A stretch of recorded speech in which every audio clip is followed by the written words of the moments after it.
तुम परिंदों से दिल बहलाया करो। सिपाह गर्दी उस आदमी के लिए एक खतरनाक खेल है जो औरत और शबाब का दिल दादा हो।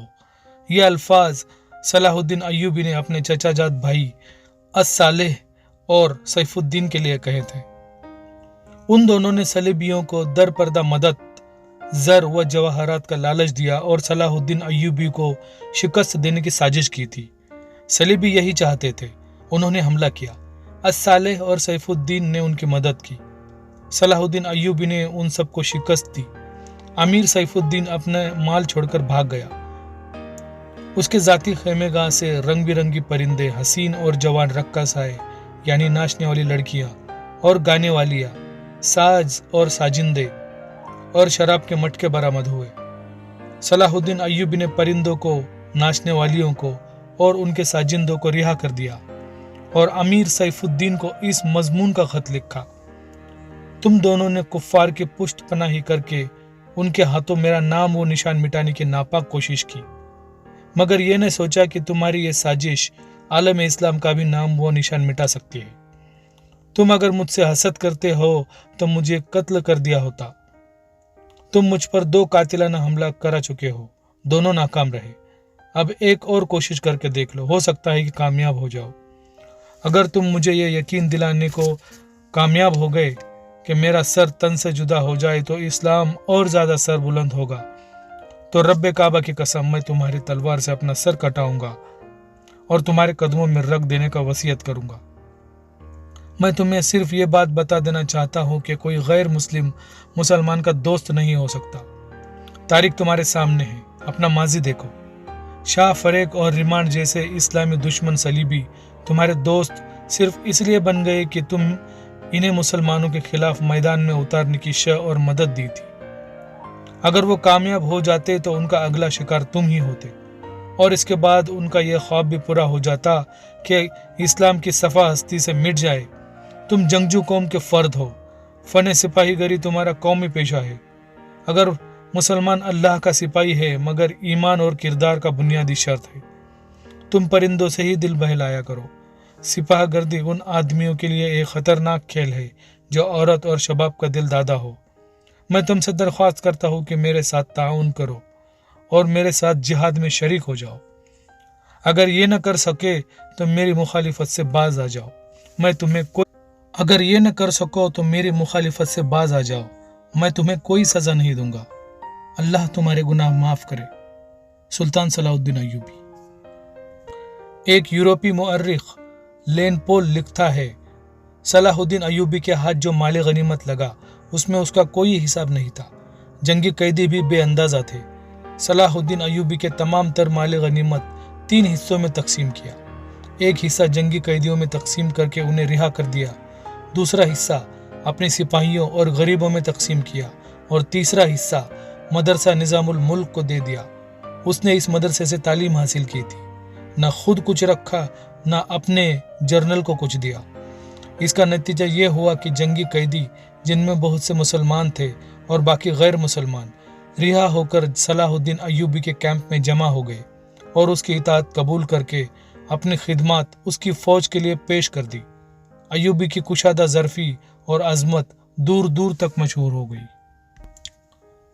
इससे पहले हसन बिन सबाह के पुर असरार फिरके फिदाई, जिन्हें यूरोपी मौर्रिखों ने कातिलों का गिरोह लिखा है, सलाहुद्दीन अय्यूबी पर दोबारा कातिलाना हमला कर चुके थे, लेकिन खुदाए जल्ले जलाल को अपने इस अजीम मर्द मुजाहिद से बहुत काम लेना था।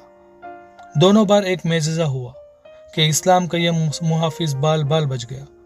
उस पर तीसरा कातिलाना हमला हुआ तब जब वो अपने मुसलमान भाई और सलीबियों की साजिश की चट्टान को शमशीर से रेजा रेजा कर चुका था। आमिर सैफुद्दीन मैदान से भाग गया, मगर वो सलाहुद्दीन अय्यूबी के खिलाफ हसद और कीना से बाज न आया। उसने हसन बिन सबा के कातिल फिरके की मदद हासिल की। ये फिरका एक मुद्दत से इस्लाम की आस्तीन में सांप की तरह पल रहा था। उसका तफसीली तारुफ बहुत ही तवील यानी लंबा है।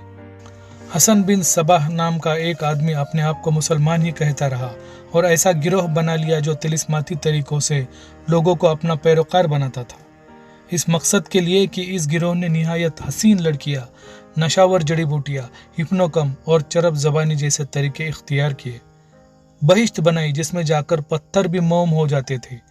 मुखालिफिन को ख़त्म करने के लिए कातिलों का एक गिरोह तैयार किया। कातिल के तरीके खुफिया और पुरअसर होते थे।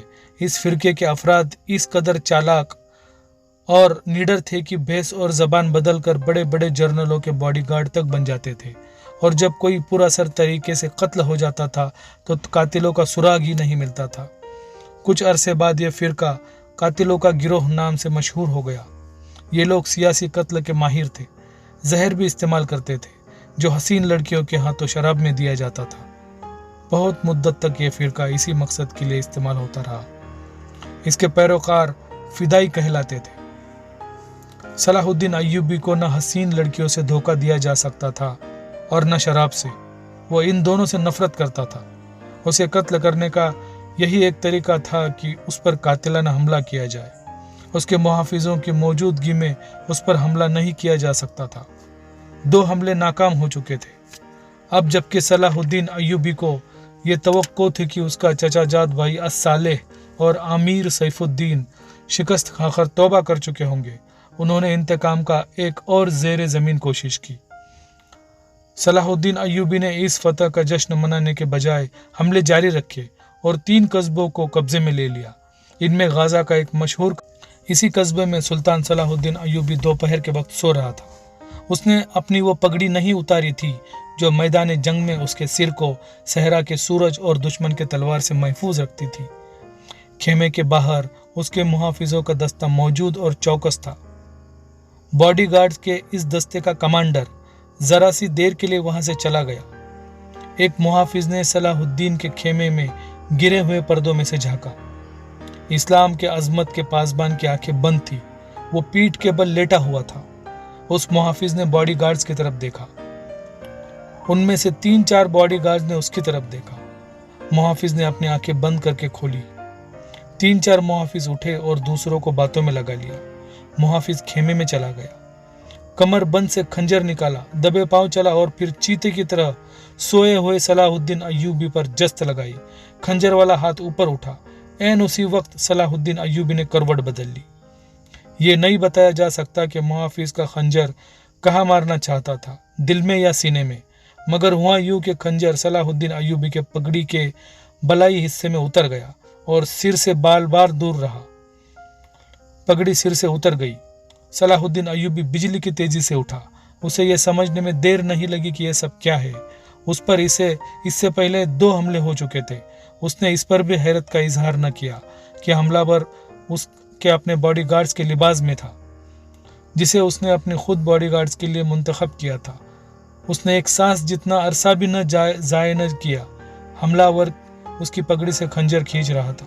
अय्यूबी सिर से नंगा था। उसने हमलावर की पगड़ी पर पूरी ताकत से घूंसा मारा। हड्डी टूटने की आवाज सुनाई दी।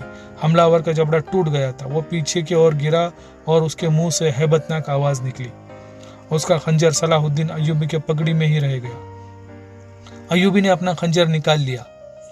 इतने में 2 मुहाफिज दौड़ते हुए अंदर आए। उनके हाथों में तलवार थी। सलाहुद्दीन अय्यूबी ने उन्हें कहा कि इसे जिंदा पकड़ लो, मगर ये दोनों मुहाफिज सलाहुद्दीन अय्यूबी पर टूट पड़े। सलाहुद्दीन अय्यूबी ने एक खंजर से 2 तलवारों का मुकाबला किया। यह मुकाबला 1-2 मिनट का था, क्योंकि तमाम बॉडीगार्ड्स अंदर आ गए थे। सलाहुद्दीन अय्यूबी ये देखकर हैरान रह गया कि उसके बॉडीगार्ड्स 2 हिस्सों में तकसीम होकर एक दूसरे को लहूलुहान कर रहे थे, क्योंकि उसे मालूम नहीं था कि इनमें से उसका दुश्मन कौन है और दोस्त कौन है। वो मुआरके में शरीक न हो सका। कुछ देर बाद जब बॉडीगार्ड्स में से चंद एक मारे गए, कुछ भाग गए और बाज जख्मी होकर बेहाल हो गए, तो इंशिकाफ हुआ कि इस दस्त में जो सलाहुद्दीन अय्यूबी की हिफाजत पर मामूर 7 मुहाफिज फिदाई थे, जो सलाहुद्दीन अय्यूबी का कत्ल करना चाहते थे, उन्होंने इस काम के लिए सिर्फ एक फिदाई खेमे में भेजा था। अंदर सूरत हाल बदल गई। चुनांचे बाकी सब अंदर चले गए। असल मुहाफिज भी अंदर गए। वो सूरत हाल समझ गए और सलाहुद्दीन अय्यूबी बच गया। उसने अपने हमलावर की शहरक तलवार की नोक रखकर पूछा कि वो कौन है और उसे किसने भेजा है। सच बोलने के बदले सलाहुद्दीन अय्यूबी ने उसे जान बख्शने का वादा किया। उसने बता दिया कि वो फिदाई है और उसे कमिश्तकीन जिसे बाज मौर्रिखों ने गुमशदगीन लिखा है, इस काम के लिए भेजा था। किमशदगीन अस्सालेह का एक किले का गवर्नर था। असल कहानी सुनने से पहले यह जरूर मालूम होता है कि इन वाक़ियात से पहले का दौर जो देखा जाए, सलाहुद्दीन अय्यूबी के नाम, उसके अजमत और तारीख, इस्लाम में उसके मुकाम और कारनामों से कौन वाकिफ नहीं। मिल्लत इस्लामिया तो उसे भूल ही नहीं सकती, मसीही दुनिया में भी उसे हमेशा याद रखेगी। लिहाजा ये ज़रूरी मालूम होता है कि सलाहुद्दीन अय्यूबी का शजरा नसीब तफसील से बयान किया जाए। हम जो कहानी सुनाने लगे हैं वो इस नौयत की है कि जिसकी वसअत के लिए तारीख का दामन तंग होता है। ये तफसीलात वाक़िया निगारों और कलमकारों के रिकॉर्ड की गई हुई है, कुछ सीना बसीना अगली नस्लों तक पहुँचती है। तारीख के दामन में सलाहुद्दीन अय्यूबी के सिर्फ कारनामे महफूज किए गए हैं। उन साजिशों का जिक्र बहुत कम आया है जो अपनों ने उसके खिलाफ की, और उसकी बढ़ती हुई शोहरत और अजमत को दागदार करने के लिए उसे ऐसी लड़कियों के जाल में फंसाने की बार बार कोशिश की गई जिनके हुस्न में तिलिस्माती असर था।